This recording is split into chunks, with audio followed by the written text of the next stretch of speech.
Assalamualaikum, Mas Ari. Waalaikumsalam. Insyaallah.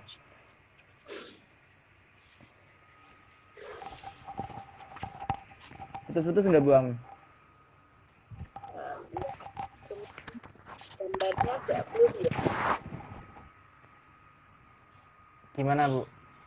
Masuk Bu? Gambar Mas Ari itu ngeblur. Mungkin internetnya ya Bu Am ya? Oh iya, Oh iya, tapi suaranya ya, jelas kok. Suaranya suaranya jelas. jelas. Nggih, Suara Bu Ari jelas nggak? Bu Am jelas. Alhamdulillah. Suaranya Alhamdulillah. jelas. Ya. Nggih. Bu Am sehat Bu Am? Alhamdulillah sehat semua Mas Ari. Mas Ari juga sehat Alhamdulillah. ya. Alhamdulillah sehat. Luar biasa, tetap semangat. Allahu Akbar. Kalian hujan? Ngalian alhamdulillah hujan tadi Bu Am dan sempat mati listrik. Alhamdulillah Oh, Allah berikan penerangan ini Bu Am. Jam 8 pas nyala lampunya. sudah nyala ya. Ya, Sempat deg-degan tadi kok lampunya nggak nyala-nyala gitu.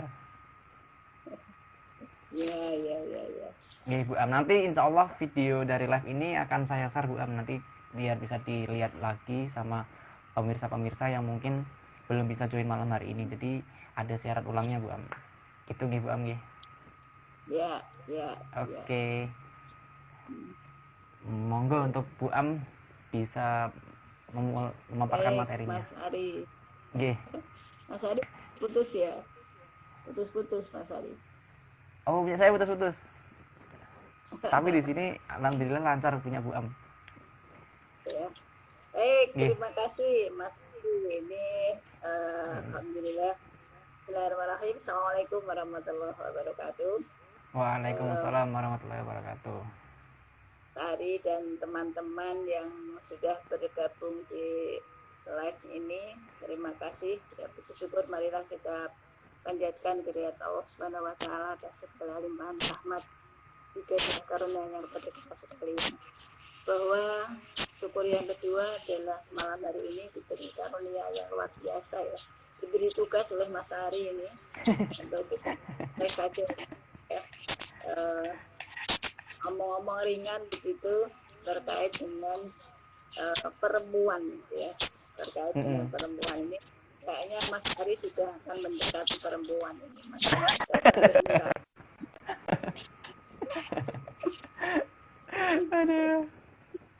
sepertinya begitu nampaknya ya. Bagus sekali. Jadi tema yang cukup ya berat ya ini menurut saya ya, pembicaraan itu yang takut juga gitu ya, peran ideal perempuan ke kemajuan. Saya ngomong ini masih dimintakan Mas Ari. Baik, kita nanti coba diskusi bersama ya bagaimana senyatanya dan bagaimana seharusnya itu. Tentunya anak muda kan memiliki perspektif yang berbeda barangkali ya. Ada ideal yang diidolakan, yang didambakan, masing-masing mungkin berbeda, masing-masing individu. Nah, cuman kita nanti konteksnya adalah konteks umum gitu. Mungkin Mas Ari secara pribadi juga sudah ada gambaran kriteria ideal nanti yang perempuan akan mendampingi Mas Ari.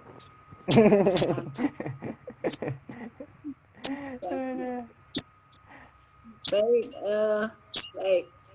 Jadi kalau membicarakan tentang perempuan, wanita itu sepertinya tidak habis-habis itu ya. Sejak zaman dulu dan Rasul itu, zaman sebelum Rasul, bagaimana orang Yahudi, bagaimana orang Quraisy memperlakukan perempuan seperti itu. Ada yang sama sekali tidak menghargai perempuan. Perempuan hanya sebagai malu kalau bersandingan dengan perempuan itu. Orang Yunani itu merasa malu kalau makan bareng dengan perempuan. Nah, berkembang dan seterusnya. Kemudian seiring dengan zaman ada perkembangan kebebasan, tapi ini pun tidak mengangkat harkat perempuan, tetapi untuk kepuasan kebutuhan duniawi. Baik, kemudian di masyarakat kita sendiri juga begitu. Kita tahu dari cerita sejarah bahwa zaman penjajahan bagaimana perempuan itu diperlakukan, sehingga tugas perempuan ya pakem seperti itu ya. Kalau orang Jawa itu menyatakan tugas perempuan ada tiga M itu. Masak, mana. Masak, mana. Mohon maaf ini bahasanya kasar, mana ini hanya mestinya ya manusia. Anak itu ya. Masak, mana gitu ya. Nah, itu identiknya. Sehingga wanita ya hanya tugasnya hanya itu. Dia ibaratnya tidak pernah melihat, tidak pernah keluar pintu rumah. Yang terjadi apa? Yaitu kebodohan, yang terjadi keterbelakangan dan sebagainya. Nah, bagaimana wawasan perempuan itu bisa bertambah ketika perempuan itu tidak akan pernah mendapatkan sinar matahari, ibaratnya begitu. Ketika keluar rumah itu cerahkan, tetapi ketika ada di dalam rumah terus ya di dunia yang gelap saja gitu ya. Nah, maka kemudian habis gelap terbitlah terang itu yang diinisiasi. Berarti yang melihat bahwa tidak rela perempuan itu hanya seperti ini. Kemudian kemajuan, kemudian rintisan berikutnya yang kita tahu perjuangan walidah dan sebagainya itu untuk memajukan perempuan keluar dari pakem tadi itu. Perempuan keluar dari rutinitas yang memang sudah menjadi membudaya perempuannya tadi 3M tadi. Nah, sehingga kemudian sudah semakin cerahkan perempuan dan saat ini, kalau kita bicara saat ini, rasanya sudah amat usai ya kalau kita membicarakan tentang emansipasi. Yang dimaksudkan adalah partisipasi wanita di ranah publik gitu ya, di ranah publik. Kalau tadi pakemnya perempuan tadi hanya di ranah domestik, rumah tanggaan saja, di mana bisa mencuci baju dengan baik, kebersihan, bagaimana menjalankan makanan untuk suami gitu ya. Bahkan waktu dulu itu kalau orang Jawa itu makanan yang bagus-bagus, yang enak-enak itu untuk bapaknya, anaknya nanti kan gitu. Bapaknya cari nafkah, begitu filosofinya bapaknya sih dulu. Maka ayam itu ya dodo mentoknya itu untuk bapak, anaknya apa jaga. Dulu itu nah itu termasuk diskriminasi. Nah sekarang enggak, sekarang dibalik itu, bapaknya kegemuan gitu kan, bapaknya cakere enggak ya. Nah itu sudah keluar dari pakemnya seperti itu, sehingga ya ranah publik yang sudah dijaga oleh perempuan sampai sekarang. Maka sudah tidak ada lagi diskusi-diskusi tentang menuntut atau tuntutan emansipasi wanita, sudah tidak ada lagi. Jadi memang konsep emansipasi itu di Quran sudah jelas nampak. Di Quran sudah jelas nampak bahwa ada perempuan itu setara dengan laki-laki itu. Nah sebelum itu di Quran juga karena kekhususan karakteristik perempuan itu sampai ada ayat Quran yang khusus diberikan nama perempuan itu wanita ya. An-Nisa. Nah, di situ didiskusikan banyak tentang hukum-hukum waris, perkawinan, hukum bagaimana pergaulan suami istri dan sebagainya. Nah, di situ ada hak-hak wanita yang harus dipenuhi gitu ya. Di surat An-Nisa itu hukum keluarga, hukum waris, cara bergaul dengan istri dan sebagainya.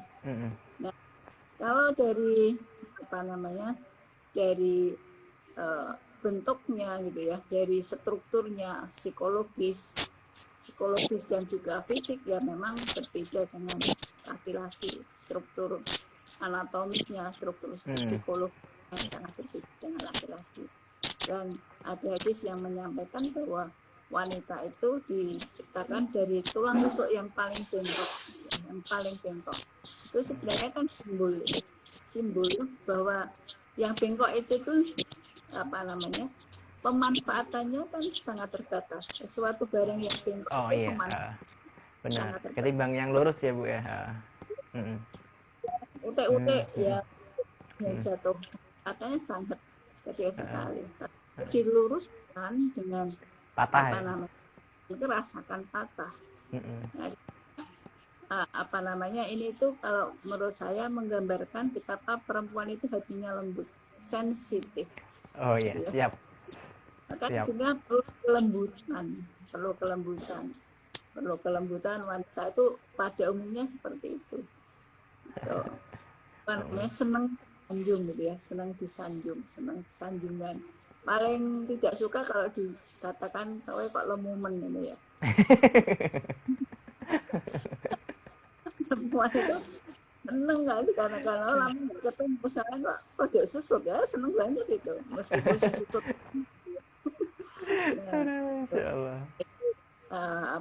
Juga kadang membingungkan ya, perempuan itu membingungkan karena memang secara fisiologis itu ada perubahan hormonal yang terjadi setiap bulan. Ini bagi wanita usia subur ya, ketika mau menjelang dan sebagainya, itu perubahan hormonal itu juga akan mempengaruhi karakteristik psikologis. Ini juga harus diketahui oleh teman-teman muda yang cowok gitu, supaya besok itu tujuku kok sunan tanggal ini uang sudah semua tapi kok masih nonton. Nah itu respons psikologis yang muncul karena perubahan fisiologis, perubahan hormon pada tubuh. Ketika menjelang haid, ada yang rasanya pengen marah terus, ada yang sensi nangisan, ada yang pengen makan apa dan sebagainya. Nah itu alamiah, ya nggak bisa dipaiti kalau bahasa. Nah itulah. Jadi secara umum itu ya wanita itu lembut, tidak suka yang keras, maksudnya perlakuan kasar dan sebagainya. Tapi itulah dulu yang dilakukan oleh masyarakat zaman dulu. Ya, maka ada tuntutan emansipasi itu supaya mempunyai kedudukan yang sama, tidak diskriminasi antara perempuan dan laki-laki dalam menempuh pendidikan, dalam ranah politik dan sebagainya. Dan sekarang ini sudah terbukti seperti itu. Ya, terbukti seperti itu, peran publik perempuan sangat luar biasa. Itu. Nah, jadi kesetaraan perempuan dan laki-laki itu sudah cukup jelas di Quran, gitu ya, sudah cukup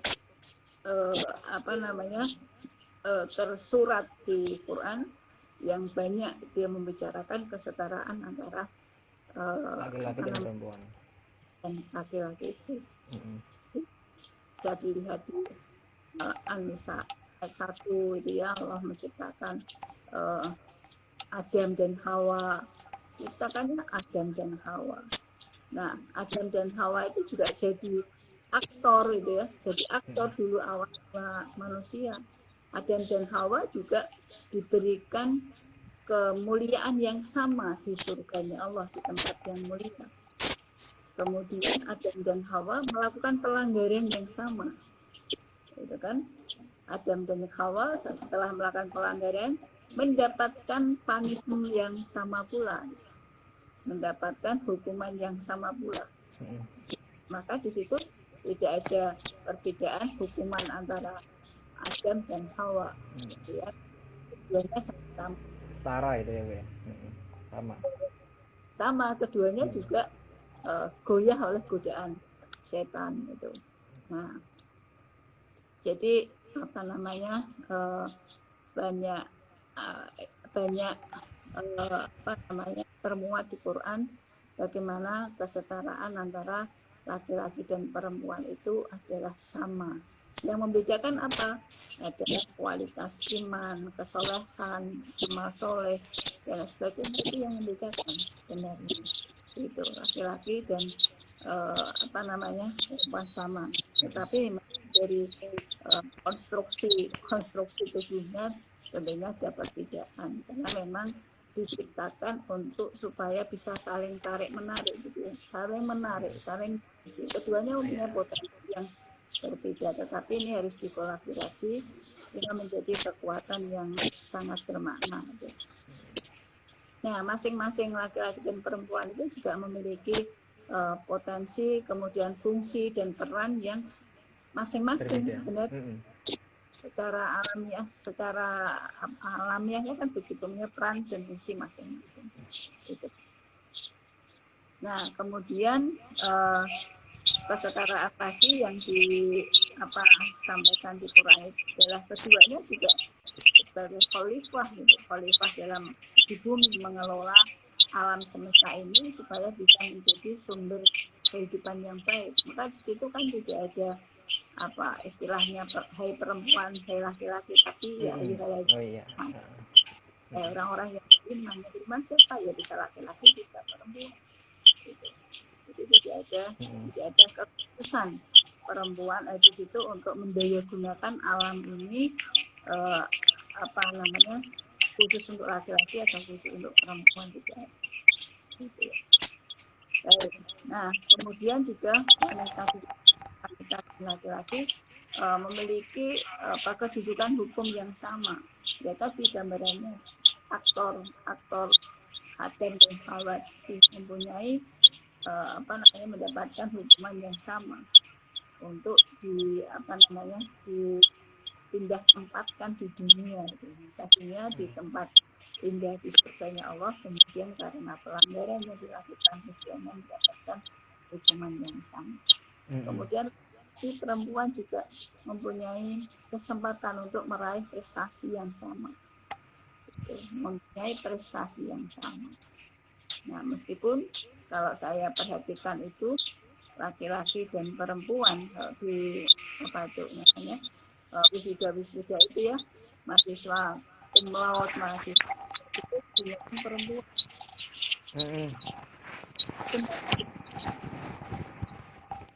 Laki-laki mahasiswa itu lebih cerdas daripada perempuan.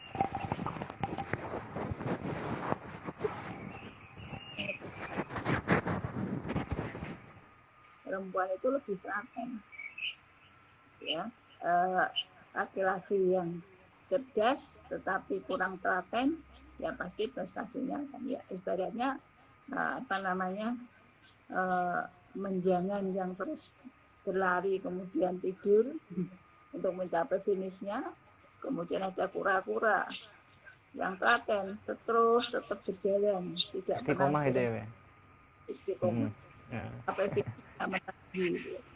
Maksudnya tadi jangan menjangan itu kalau lari terus 5 menit sampai, tapi karena banyak tidur kura gitu ya, halah paling menang aku gitu.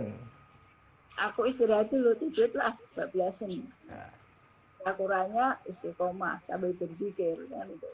Sampai dengan segala keterbatasannya, dengan segala tenaga yang dipunyai. Baik, nah itu.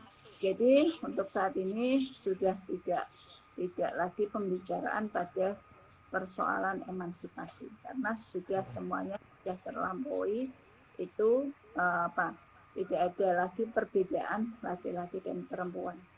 Bahkan di bidang kerja yang sangat keras pun sangat banyak kita lihat, seperti misalkan di bangunan banyak juga kan yang bawa adunan pasir semen itu. Iya benar.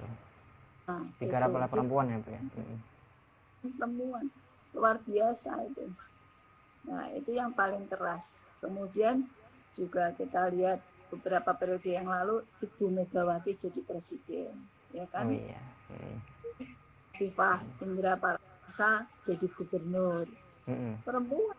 Artinya sudah tidak ada kenyataannya sudah tidak ada lagi pembatasan laki-laki dan perempuan untuk mendapatkan posisi yang sama. Nah kemudian persoalannya, apakah sekarang tanpa persoalan setelah perempuan ini keluar dari pakem, keluar dari kejumudan, keluar dari kejumudan atau perempuan berkemajuan ini, apakah itu persoalan gitu ya. Lalu bagaimana persoalan kalau kemarin didominasi oleh ranah domestik, rumah tangga, yang 3M itu kan fokus pada ranah 3M. Nah sekarang kalau sebagian wanita, ini saya sebutnya sebagian, tidak semuanya wanita itu berjalan di ranah publik saja. Nah, tetapi juga masih banyak wanita yang ada di ranah domestik, juga keduanya ranah publik domestik, tetapi juga ada yang publik saja, dominannya di publik saja. Nah ini apakah tidak ada persoalan? Ya tentunya mesti akan ada masalah, konsekuensinya mesti ada. Itu dari perkembangan era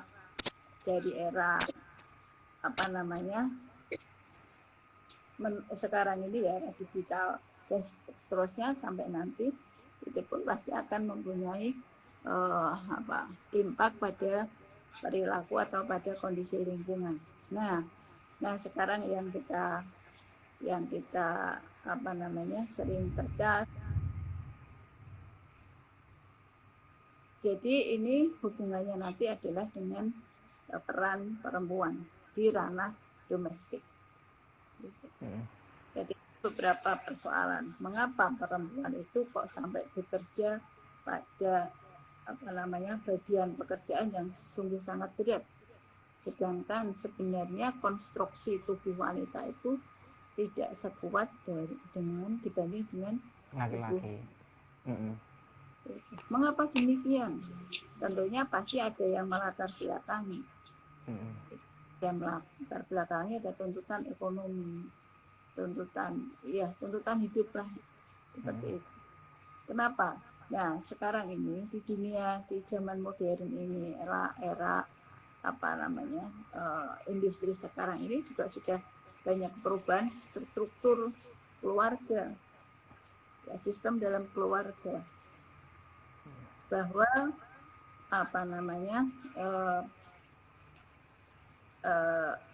kabarnya juga, nah ini datanya saya tadi mau mencari belum sempat ini. Kabarnya pandemi ini banyak juga pertambahan jumlah penduduk, banyak wanita hamil, tetapi juga banyak perceraian. Nah, itu umumnya sebagian besar adalah dipicu oleh kondisi ekonomi. Kondisi ekonomi itulah yang awal mula memicu pada konflik di keluarga. Ini juga peran perempuan. Tetapi kemudian nanti jangan disalah tafsirkan Europopo perempuan gitu ya, tidak begitu. Nah, ini masalah ekonomi ini akan memicu konflik-konflik kecil yang kemudian merembet-rembet menjadi besar. Nah inilah, maka juga ada korelasi nampaknya antara persoalan ekonomi atau kemiskinan dengan kasus perceraian. Maka juga ada ada apa ini program ya, ada program dari pemerintah apa ini sertifikasi pranikah. Itu kan dalam rangka iya, untuk terbentuknya keluarga miskin baru. Iya, kata Pak Muhajir itu ya. Kata Pak Muhajir. Ya, logis sekali. Artinya kesiapan pemuda-pemudi ini dalam mempertahankan ekonomi dan sebagainya keluarga. Karena memang sebenarnya berumah tangga kan bukan hal yang sederhana. Kesiapan mental, fisik harus diberikan dulu. Baik, apa namanya, mancing sedikit ya. Nah, nggak apa-apa, santai, ngobrolnya nyantai. Nah, jadi kan ini juga benar di Quran itu ya, benar di Quran dari perceraian nanti akan muncul lagi kalau kemiskinannya berkelanjutan akan mengarah pada apa namanya kekufuran ya. Jadi benar itu hadis, kefakiran akan mendorong kepada kekufuran. Nah, ini.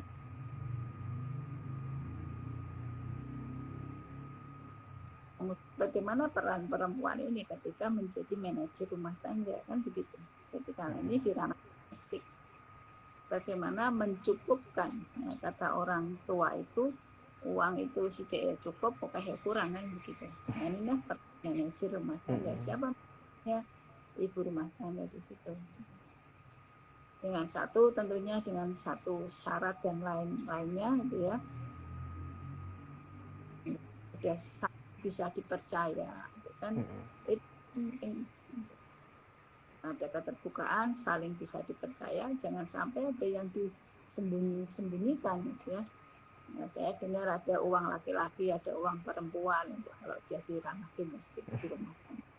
Itu mungkin juga apa namanya ada sesuatu di antara kita gitu.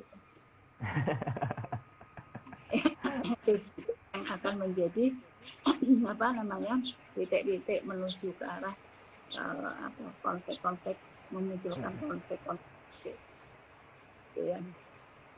Jadi persoalan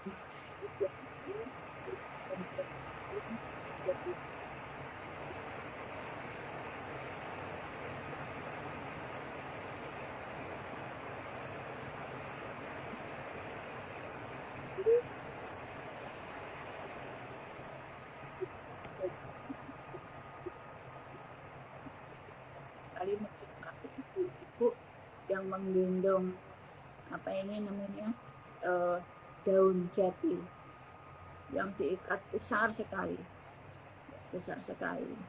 kemudian sambil apa namanya gendeng anak kecil dia, berjalannya dari Makassar ke Peterongan untuk menjual perempuan luar biasa kuat di tengah ekonomi tentunya. Siapa yang mau menggendong segitu banyak besarnya? Saya pun sangat tidak kuat.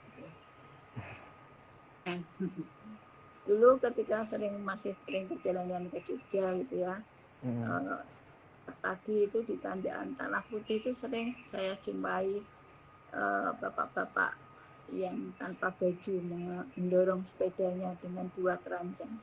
Setengah 4 baju dia sudah bermandikan keringat gitu. Bermandi keringat, kemudian istirahat di antara Tanjakan Tanah Putih. Saya pernah di situ. Penasaran karena mesti setiap saya berangkat ke Jogja ketemu dia barengan tuh beriringan menuju sama ke arahnya. Ternyata jualan tempe. Jam berapa dia mulai beraktivitas? Sudah di antara jam 1 malam dini hari. Malam itu pagi, setengah 4 itu setengah 4 pagi. Oh. Sebelum subuh berarti ya Bu ya? Saya dulu waktu membuat termotivasi gitu ya, saya ketika merasa ada apa ya, ada kejenuhan ketika harus berjalan Semarang juga. Nah itu bersiap 3:30 sudah harus sampai kepada di tempat travel. Itu kadang saya sedih gitu. Tapi ketika melihat mereka pejuang rumah tangga itu hebat, lalu mengapa saya bersedih, mengapa tidak bersyukur? Nah, itulah yang membuat motivasi. Ini sebenarnya yang saya lakukan itu masih sangat ringan dibanding mereka. Yang rumah tangga.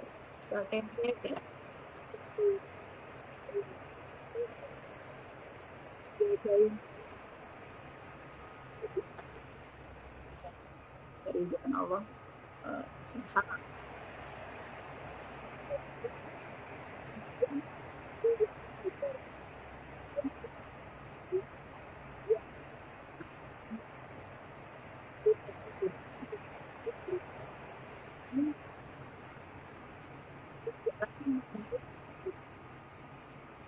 Jadi dominasi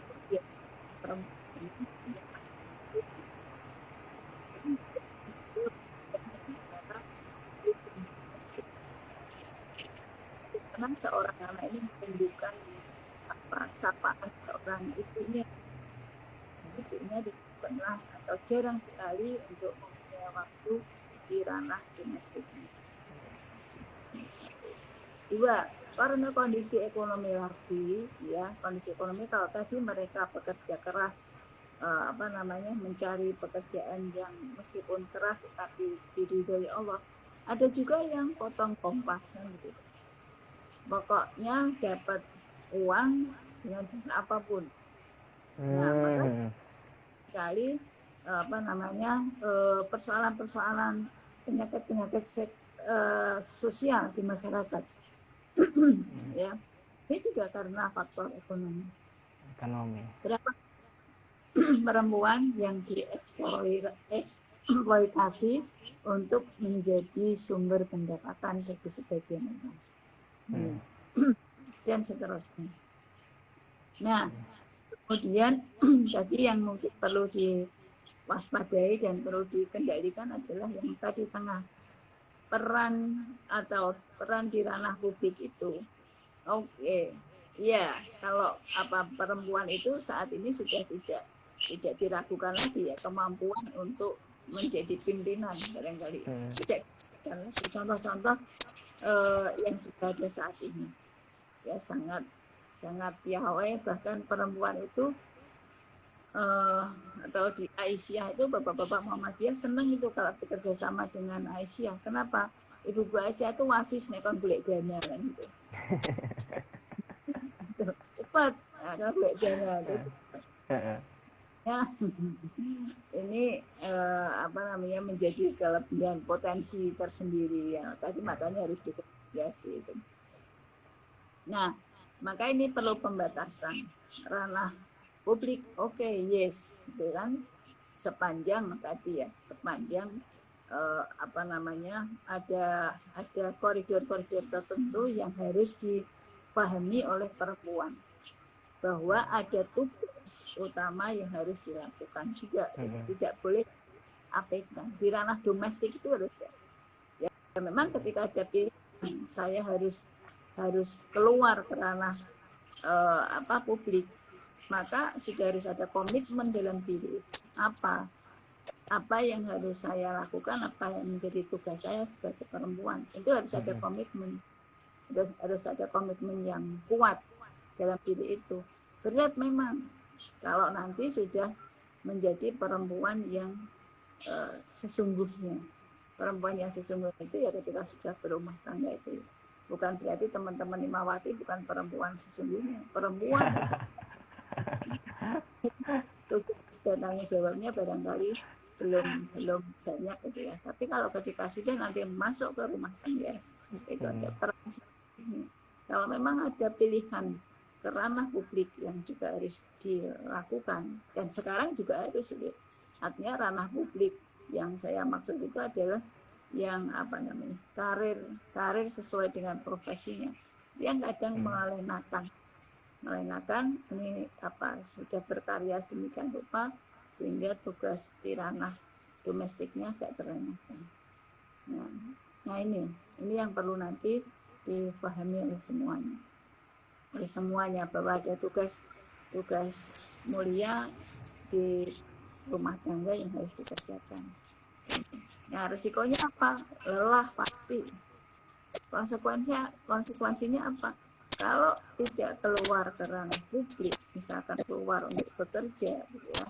Bekerja kan juga boleh ya perempuan ya. Khadijah juga berdagang, masalah. Perempuan bekerja tidak menjadi soal itu. Sepanjang suaminya kalau itu nanti sudah berumah tangga, supaya suaminya mengizinkan atau tidak melarang ya tidak menjadi soal itu ya. Kemudian di tempat pekerjaannya tidak menimbulkan maksiat, menghasilkan barang yang haram, saya kira tidak menjadi masalah. Nah, ini yang menjadi resikonya harus memahami diri. Kalau saya bekerja, maka tugas-tugas berumah tanggaan apa yang harus dilakukan? Itu harus di luar 8 jam, di rumah harus berapa lama, apa tugas-tugas yang bisa dikerjakan. Nah, tidak semua tugas bisa dikerjakan oleh orang lain.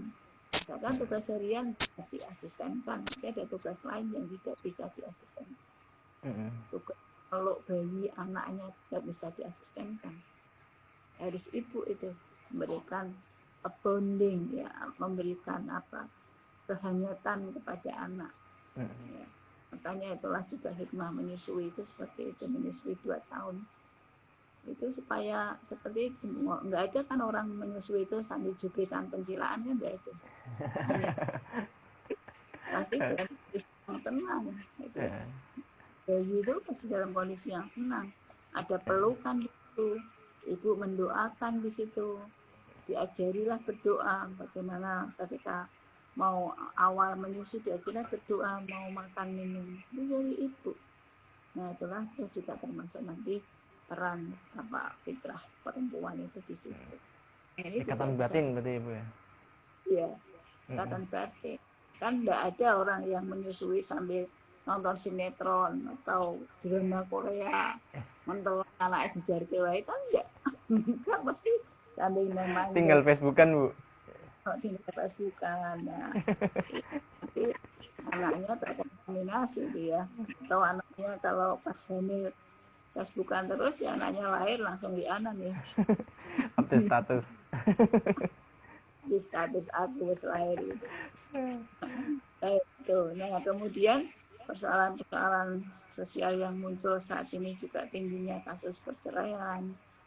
Kemudian, tingginya kasus perceraian itu juga akan berdampak pada tadi struktur di keluarga. Maka semakin banyak single parent, ya semakin banyak parent di situ, entah itu bapaknya sendiri atau ibunya sendiri yang itu akibat dari perceraian. Kasus kekerasan dalam rumah tangga, ya. Kemudian ada fenomena yang baru adalah jadi perempuan itu fenomena sosial ya. Sebagai ada beberapa perempuan ya mungkin saya tidak mendapatkan datanya.